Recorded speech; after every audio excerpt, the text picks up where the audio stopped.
Good evening. I'd like to call the August 18th meeting of the Lancaster County Planning Commission to order. I'd like to welcome our guests this evening. Did everyone receive their packets in time to review, or did you check online? Yes. Ma'am. I didn't get it back. Duly noted.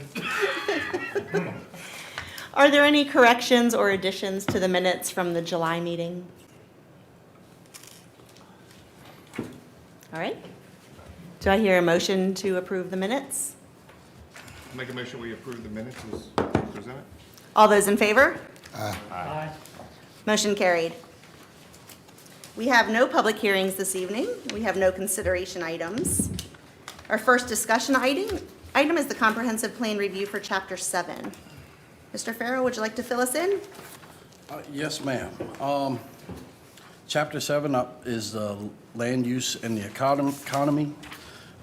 As you can see, I depicted the cross out in highlighted yellow with the updated date in red.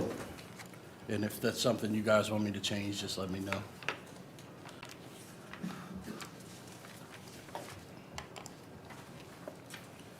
And the goal was to try to accomplish at least pages 1 through 18, unless you guys wanted to move further.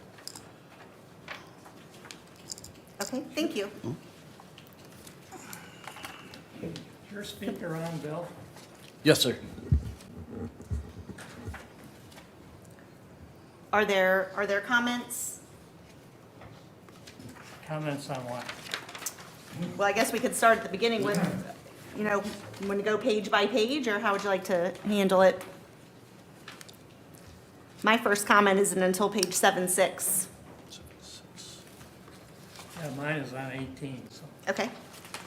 So on 7-6, in the paragraph titled Land Trusts in Virginia, we're talking about 2012, and I'm just wondering if we can get some updated information. Yes, ma'am. So I have some notes from my predecessor that also started this review as well. Wanted to address page 1. If you look at the last bullet where it's increased recreational opportunities, including parks, hiking, biking, trails, and public access to water. A good idea that I agree with that my predecessor had come up with was maybe address utility scale solar facilities and their potential benefits and impacts. Find ways to appropriately site these facilities on the land. I think that makes sense. Okay. So do I. Page 1 at the bottom. And agreed. So here I have 7-4. Under purchase of development rights, transfer of development rights, the last sentence, I'll update those dates and acreages as well.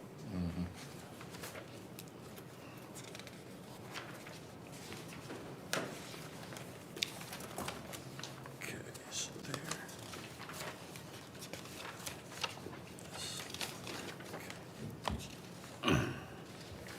So anything past page 7-6?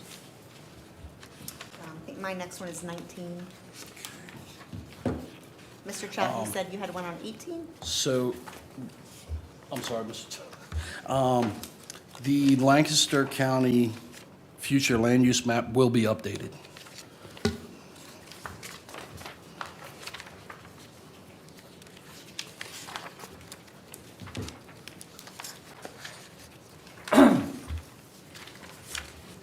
So are we up to page 18? Yes, sir. Yes, sir. I just wanted to call attention to, let's see, it's 1, 2, 3, the fourth paragraph down has a little note next to it. Talks about increasing efforts to identify and develop waterfront public access sites and promote multiple uses for such sites. For example, a public fishing pier in an appropriate location could be opened up for 3 mornings a week to commercial fishermen, oystermen, crabbers, etc., to tie up and sell their catch to the public. I lived in Washington, D.C. for 10 years, 30 years ago, and they had an avenue on the water where they did exactly that. And it was a sellout success for all the years I lived there. People loved it. I think people here would love it. And I think it would be a real boon to the crabbers, fishermen, whoever partook in it. I would think they could maybe get a much better price than they would get selling retail, and they would get selling wholesale. Plus, it would be, I think, a tremendous tourist attraction. Anyway, I just wanted to call attention to it in case anyone else had any interest in pursuing that. It would take some organizing with the crabbers groups or fishermen's groups, whatever. But I think it would be a worthwhile endeavor. I agree. Because you don't have any edits to it, you just, Right. you're in favor of it. I'm just calling attention to it. Okay. Kind of like a waterman's farmer's market, maybe. Yes, exactly.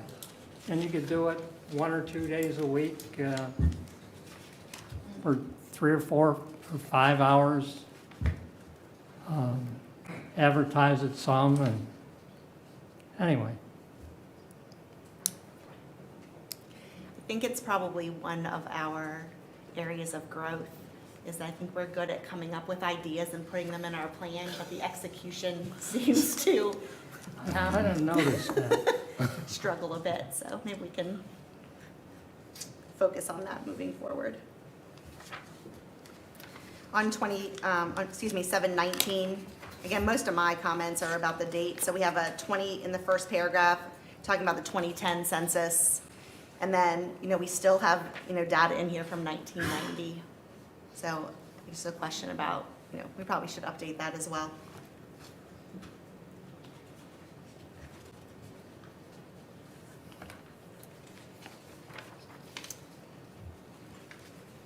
Anybody have anything on 20? 21?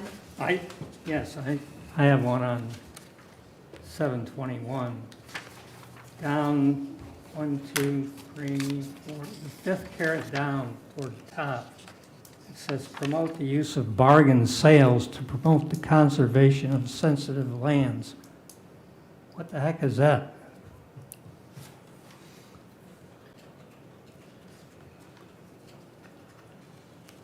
Mr. Gill, do you remember? I don't know that I do. I think I know what it means, but I'm having a hard time coming up with a way to describe it.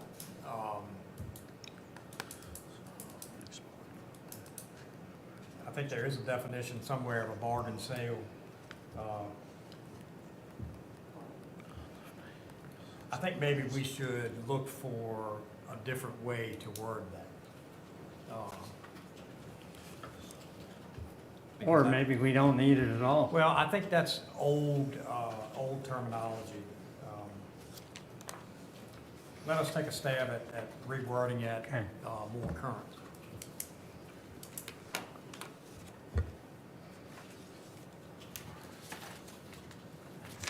Anything else on 21? No, I didn't have anything. Mr. Farrell, are you okay if we just kind of move along Oh, instead of yeah. just doing sections? Yes, ma'am, go right ahead. Okay. Page 22. 23. 24. Yeah, on 24, on the bottom where we talk about the bicycle trails plans and that kind of thing, I think maybe we ought to modify that to recognize what we're doing in the way of The Tri-Way Trail. Yeah. Yes, sir. tri-trail. I just wonder if we should put anything, it's not executed. So I think, I tend to say, maybe my thought is that we wait until we have it and then add it in. I Well, think it can maybe be, we it could can talk be about it added as. with the right wording though, it can be, you know, I Okay. think it should be in there with the right Yeah. wording, Okay. that should be in there. So you all work on the wording for us and bring Yes, it ma'am. back. Okay.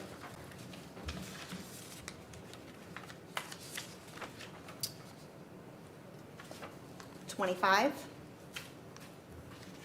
Still in the middle of the page, refers to 2010 census.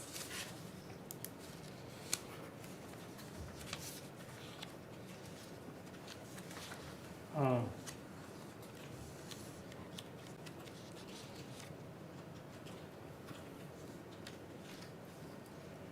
Yeah, I wanted to again call attention to, somewhere in here, it talks about the hiring of a county Parks and Recreation director. I've talked about that at various times over the years. Again, it's one of those things we talk about occasionally, but never do. And it's something I think that is desperately needed in a county that has, as far as I know, not a single picnic table in the whole county. Any family from town to go and have a picnic. I'm not talking about waterfront necessarily, it could be waterfront, but we don't have a single place to have a picnic, place for a family to go and have a picnic and play a game of baseball, anything like that. We do have Bella Isle State Park. And Yeah, well, it's not a county park, I'm talking about county parks. We're working on that, and, of course, the tables and things like that, I think in probably about 4 weeks, we're gonna have a place set up for that. So you got information coming on that. My concern in this thing right here is, we're gonna have to do something with the wording of the Langston County Parks and Rec Department, because that don't exist. You know, there's some talk about doing a little something different for as a director concerned, but I think, you know, when we start changing the paragraph, we can take care of that. But there will be something coming for us, a place where people can go and have a picnic and stuff like that. The next I would say 4 weeks. Yeah. The first bullet there, it says establish a citizens committee. The Board of Supervisors established a Citizens Business Relations Advisory Committee, which has since rebranded itself as Lancaster 2035. And that committee has met for going on 2 years now and has come up with 6 strategies to keep the younger people here in the county. I'm talking 20 to 55 age group. And one of those 6 strategies is recreation. One of their recommendations coming to the board in the near future is going to be to hire a Parks and Recreation Coordinator. A little different terminology, but you know, a lot of the same responsibilities. So, and as Mr. Lee pointed to, the county has several public access sites already. In March, the county purchased 5 acres at 212 Carter's Cove in Weems. We're currently doing some tidying up down there and securing structures, existing structures, so they're not hazardous, and are going to have that open to the public before improvements are done to the property. And it has an existing pier on site which can be used, and long-range plans include a powerboat ramp, canoe kayak launch, and a picnic pavilion. So what Mr. Lee is talking about is coming. The county also owns 11 acres off of Weems Road. It's called Taylor Creek Park, which was given to the county in 2007 as part of a proffer for the New Tides rezoning of the Old Tides Lodge property. Plans are in the works for the development of that, which will also include picnic areas and a canoe kayak launch site. And there's ongoing plans for a public-private partnership at the Windmill Point area in the Westland Beach area to expand the public beach and provide a fishing pier at that location as well. So we're not there yet, but we're moving in the right direction. It all sounds good, and I have to say, I've seen more progress in the last year than I've seen for quite a while. And the most promising thing I just heard, I think, is that we're considering hiring a Parks and Recreation coordinator or whatever.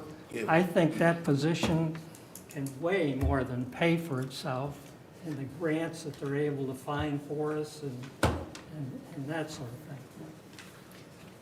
And I think it needs to be a coordination between the entities that's already exist in the county, you know, the Boys and Girls Club, YMCA, and Dreamfields, you know, all of those, and the facilities that we gonna have now,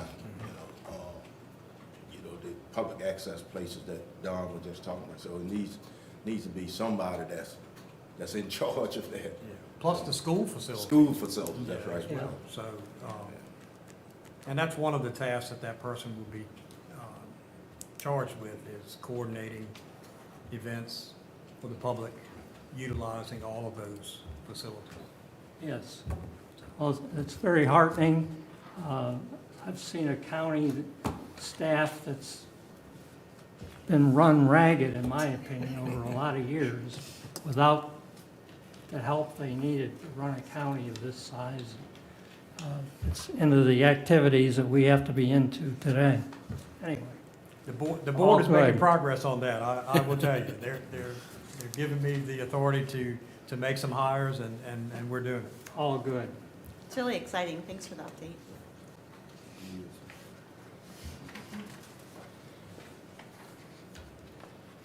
Did anyone have anything else on page 25? No. On 26, that whole top paragraph, Dates. you know, again, talking about updating the Update. census and the building permit years and the census data, And household income. I'll just add right here that another one of those goals of the Lancaster 2035 committee is to create more affordable workforce housing in the county. That's another goal. We need it.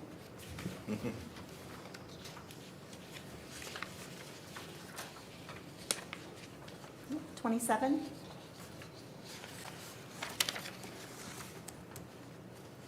'28. The top first paragraph, it references the 1990 survey. I don't know, that's, What you got against 1990? well, I don't have anything against 1990, but it was 30-some years ago. I'm just not sure it's relevant in this.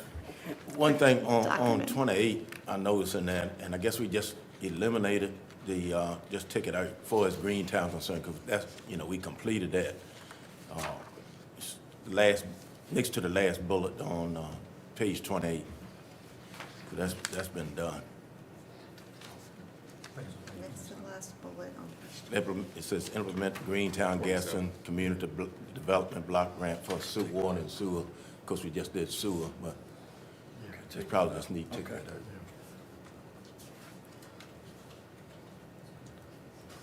That was on 7/27. Under inventory on 28. Update. Are they still Yeah, doing just it? yes, update. The bullet above that, Greentown, you still have the indoor plumbing program working?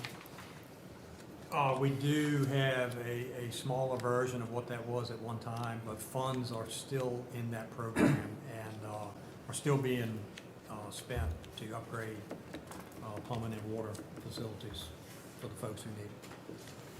One of the things I can say, Tom, is John gave me this information the other night. They are all receiving $450,000 this summer to aid in indoor plumbing. And I asked him specifically, I said, is that putting new stuff in or is it the fix? He says both.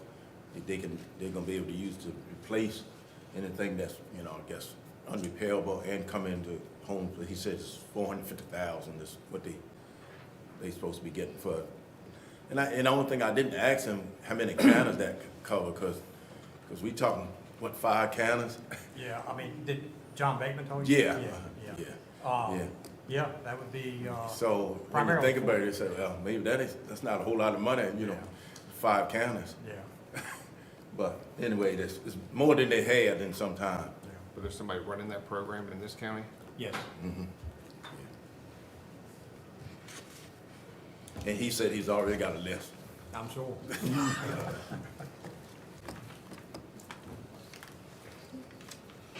Anything on page 29? I have something, if you would entertain it. First sentence there, I was thinking of adding RWC, Omega, Tides Inn, and the Compass as other employers in the county, Other large employees. large, Yeah. What page are you on? 729, top of the page. Is RGH, do they even fall into this category anymore? Yes. Okay. Yeah, I mean, you'd have to take out the word "to," but you could add those others as top employers in the county, just generally speaking. And just that next paragraph there. Update, yes, ma'am. I think we employ 100 people in this county. I think the bank does. Overall, including your, Ops building and branches. just in, yeah, I mean, but, you know, several of your branches are down in Williamsburg, James City. Oh, no, but just in this county. Oh, you're talking about, okay. Anyhow, Well, then I think we should we list Chesapeake Financial Shares or Chesapeake Bank? I don't know how long a list you want, but anyhow. Yeah.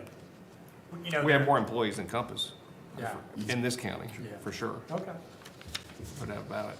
Well, and what, and what is that, what, maybe we need to think about what that number is instead of just random. Well, we can, there's a list on the state, I forget which, state site it's on, but it has the list of, employers in the county by number of employees. So we can go on that and check. And maybe list, I don't know, top 5, maybe top 10, something like that. Okay. Sounds good. Top 5 would be probably. Top 5. Yeah.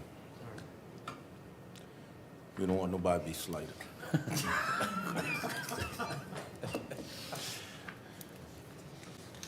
Just saying. Anything else on 29? 30?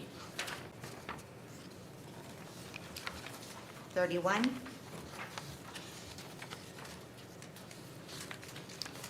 32?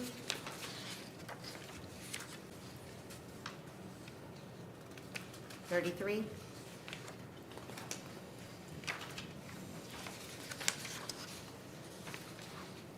34? That's it. Awesome, thank you.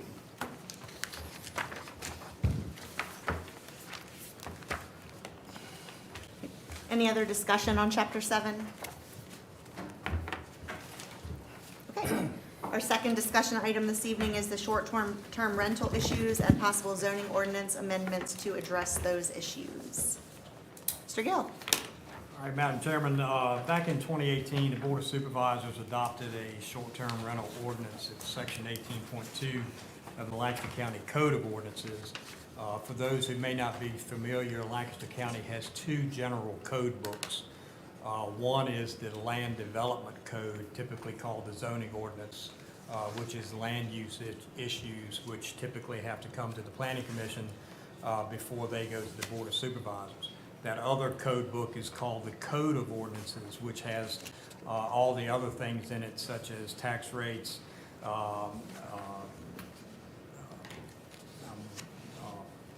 cleanup of property, inoperable vehicles, inoperable boats, and other things like that. So it's 2 separate code books. when the board adopted this short-term rental ordinance, it did so under the Code of Ordinances, like a lot of counties in the state, and did not address short-term rentals in their zoning ordinance. A lot of counties in the state handled it that way. Currently, we have a registry.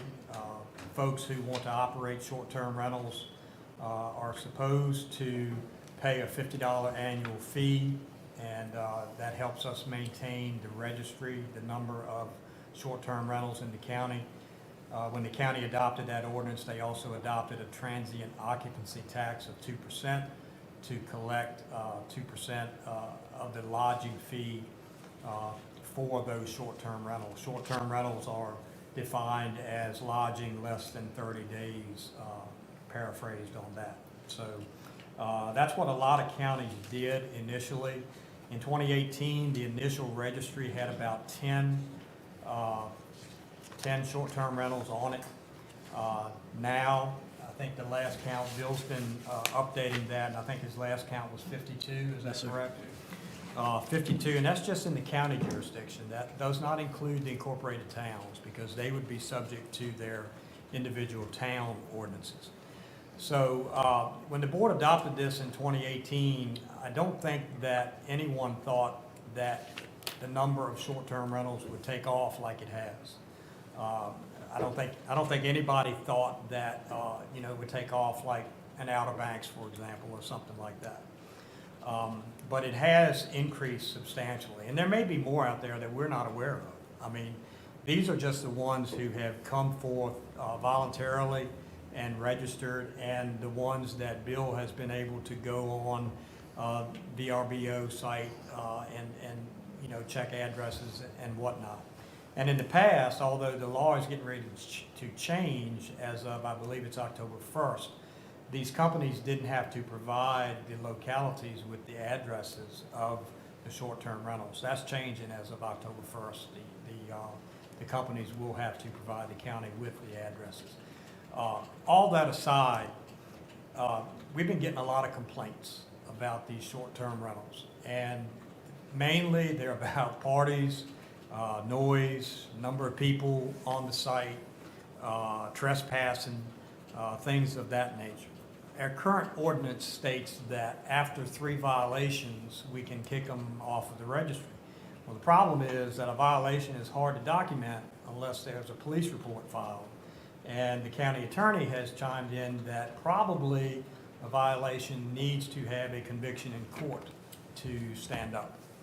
So, and Lancaster's not by ourselves. Other counties are experiencing the same problems. I will tell you that Bill went to a meeting last week of his peers, peer positions in the other Northern Neck counties, and he asked his peers if they were having similar problems, and they don't have the problems that Lancaster has, but I think it's because they don't have the numbers of short-term rentals that Lancaster has. Lancaster has more commercial activity than Northumberland, Richmond, and Westmoreland, so a little bit more draw, I think, than the other Northern Neck counties. But other counties in the Middle Peninsula and around us regionally have similar problems. So a lot of counties now are going back and looking at possibly amending their zoning ordinance to gain some additional control over these short-term rentals.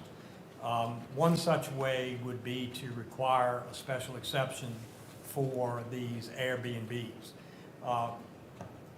Almost all of the complaints that we get addressing these, they always ask one question which we've never really had a good answer for, and that is that if the county requires a special exception for a traditional B&B, how come you don't require a special exception for an Airbnb? And I really don't have a good answer for that. And apparently other counties don't either, because other counties are looking at requiring a special exception. You all know the special exception process involves a public hearing at the Board of Supervisors level. It involves notifying adjacent property owners before the authorization to operate is given. And the board, with special exceptions, can place conditions on the approval of special exceptions. A lot of time that's based on the public input that they receive at a public hearing. So all board members have been getting a lot of these complaints. I talked to one board member last night who said he had 2 calls yesterday related to these short-term rentals. So the Board of Supervisors decided at last month's board meeting to kick this issue to the Planning Commission, have you all discuss it and make recommendations about possible zoning ordinance amendments. You know, once that discussion is complete, I don't know if, you know, it may take more than one meeting, you know, schedule a public hearing to make whatever amendments to the zoning ordinance that are required, and then forward that recommendation to the board. All right, thank you. Discussion? Yeah, I think what we need to get going, I think it's going to take more than one meeting, Yes. but we need examples of other localities' ordinances to start with, to come up with some ideas on how to strengthen this pretty loose, you know, ordinance that we have. So I get stopped all the time just because I'm on the planning commission about this. What do you do something about it? I'm like, but we need some examples. We need to see like some different, we need some examples to start with. We don't need to reinvent the wheel. No. Other counties have done this. But there needs to be something in place, in my opinion. I agree. I have Zoomed with other localities on the zoning side where I can't name them off the top of my head, where special exception has been created in their ordinance. I can give Richmond County, for example, they don't even have a registry. To their knowledge, they had about 12 Airbnbs where our registry right now has 52 that we know about. I would go on record saying there's more than that here. The hope is maybe the special exception, we can address that number or have more authority over that number. Well, I think the ordinance is a place to start personally, and if we feel like we want to put the special exception in there, we can, but I don't know if every ordinance we need to have it as a special exception. It just seems like we could establish some rules in the ordinance that are good enough that doesn't require a special exception for every single change that we do in the county. But maybe we wind up there. I don't know if that's what you're recommending, that we just say special exception and go talk to the board. Is that what you're recommending? That would be my recommendation, because as the county administrator addressed, just 2 weeks ago, I had a, But what are they going to base their Well, exception on? so If we we don't had- have guidelines to provide them? we had a consumer come into the office and ask that question. They said, well, and a bed and breakfast on our ordinance is a special exception. You may stay 2 nights, they offer you food. Okay, an Airbnb, they may not offer you food, but it's essentially defined the same way. So why would a bed and breakfast require a special exception from the board, but an Airbnb, the Director of Planning and Land Use just signs off? I think, personally, I think the answer to that question is we shouldn't be requiring one for a B&B either. That's what I was about to say. Yeah, we should establish. I think we should take a broader No matter if look you're Airbnb. than just looking at whether or not we ought to have a special exception.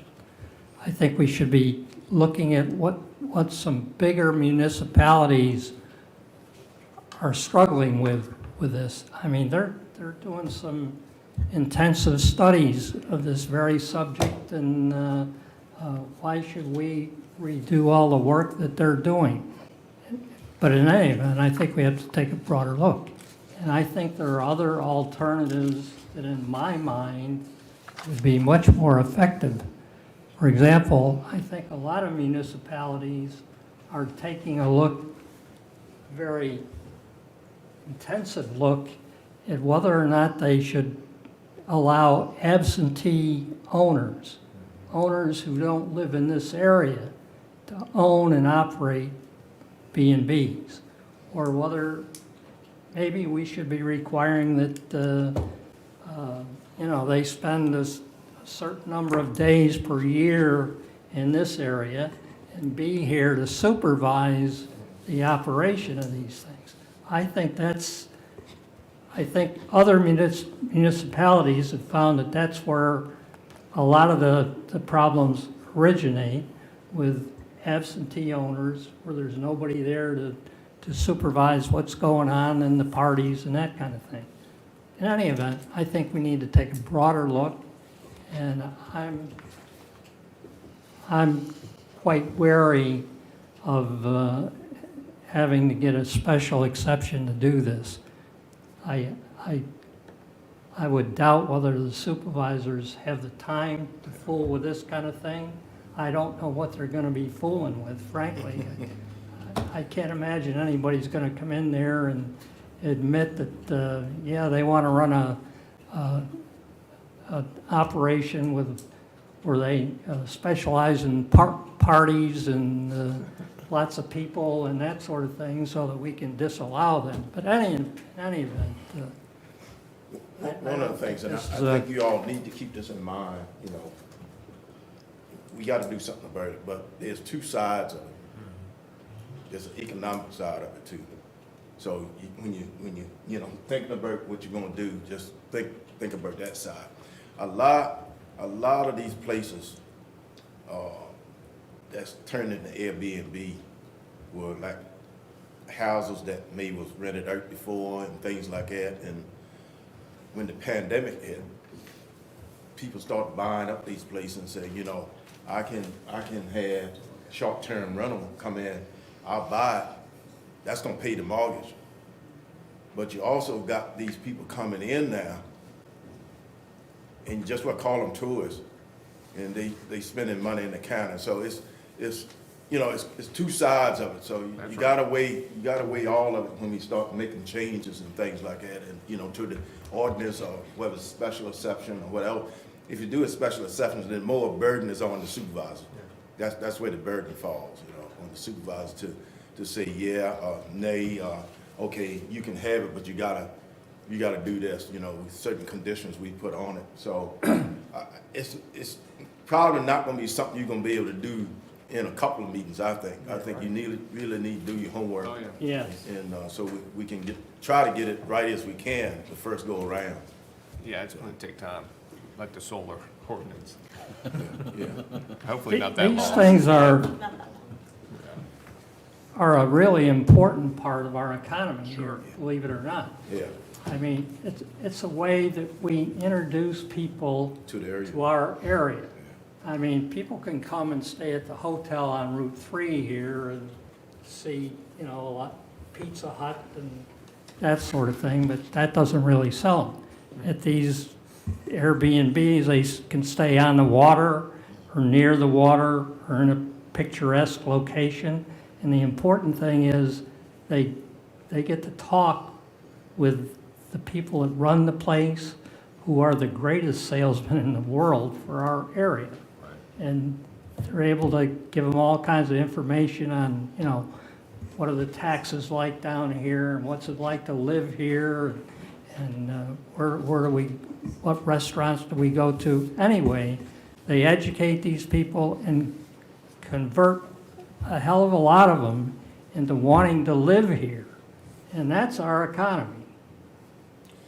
You could talk to some of the real estate agents. I'm just throwing out some, just talk to some of them.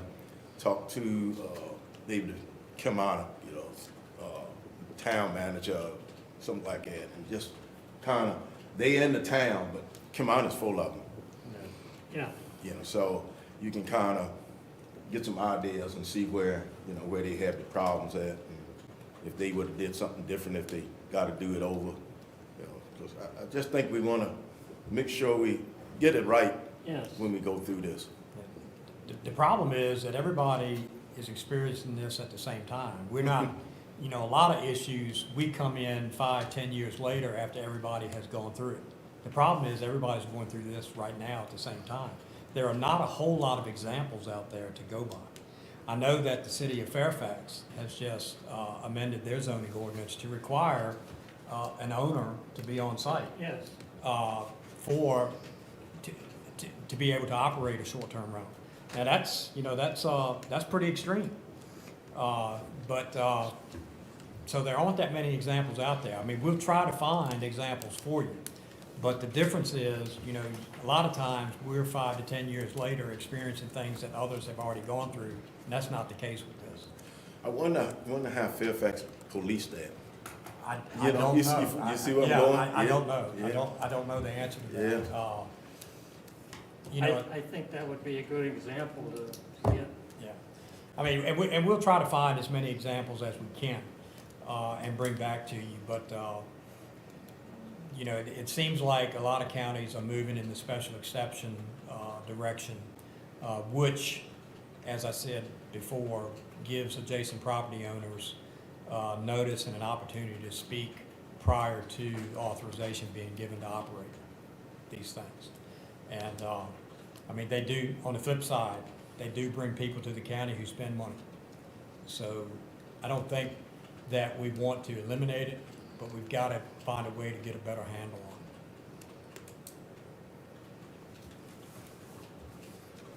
it. Gentlemen, did you have any input? So the registration, where's that available to the public, so they know they have to register these houses? It's online, and we have a registration application here at the office, Okay. the permit desk. I think it's a good thing to bring money to the county, but as Mr. Lee said, during the pandemic, everybody bought up a lot of houses that people were renting. I mean, I know at least 2 families right now living in the motel because their house was sold. So it's a good thing for some people, not for all. And we still have to kind of protect the people in this county, make sure they have somewhere to live. I mean, as I know, we don't have any homeless people here now. But, I mean, Rental property has gone to zero. yeah, pretty much, you can't find anywhere to rent. Yeah. It's gone to zero. Yeah, I mean, you're dead on that, that's right. So how much are we taking in taxes? It's really not that much. I don't have the spreadsheet in front of me, but it's around, last year was around $15,000 annually in that 2%.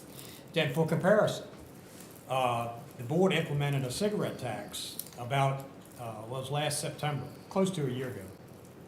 And that's just the county jurisdiction as well. It's only 6 establishments that sell cigarettes within the county jurisdiction. That doesn't include the towns. And that cigarette tax has generated almost $60,000. So the short-term rentals don't generate a lot in tax, but it's the things you don't see, like Bill was saying, that they go out to eat here, they go to Walmart, spend money, TriStar, Food Line. Those things you can't quantify. But you know, a $50 registration fee and a $500 penalty if you do something wrong seems kind of low. I mean, for a business, you're making money off of these houses. I know a lady who rents her house for $575 per night. That's only one night if she does something wrong. That's a good point. You know, if a special exception was required, there would be a $400 application fee up front for that. You know, and also the public hearing, adjacent property owner notification, and the opportunity for the board to place conditions on it, based on public input up I mean, the front. registration fee I see, but if it's nonstop complaints, seems like if you had a higher fine, people would pay more attention to the place they're renting, because most of these people are just getting Cash App or however they're getting the money, and like Don said, never coming down here, Yeah, you know? that's a good point, but the $500 fee is state code that we can't go over because that's state code. In my opinion, most of the local people that do this would not do it if they had to go before a board that included all their neighbors. And I think it would cut the supply drastically. If we want to get rid of the short-term rentals. I think that's the way to do it. Most people do not want to go in front of a civic board, especially when it involves their neighbors and possibly criticism from their neighbors. They won't do it. Well, see, a lot of these places, is not a lot of neighbors. Huh? A lot of these houses are off to themselves, so it's really no neighbors to bring in. Well, you can look at it that way, Mr. Chubb, or look at it as the ones, the citizens that want to operate the Airbnb correctly, going through the channels, the steps. That could also be beneficial because we'd have a more accurate number and we're able to regulate that number as well.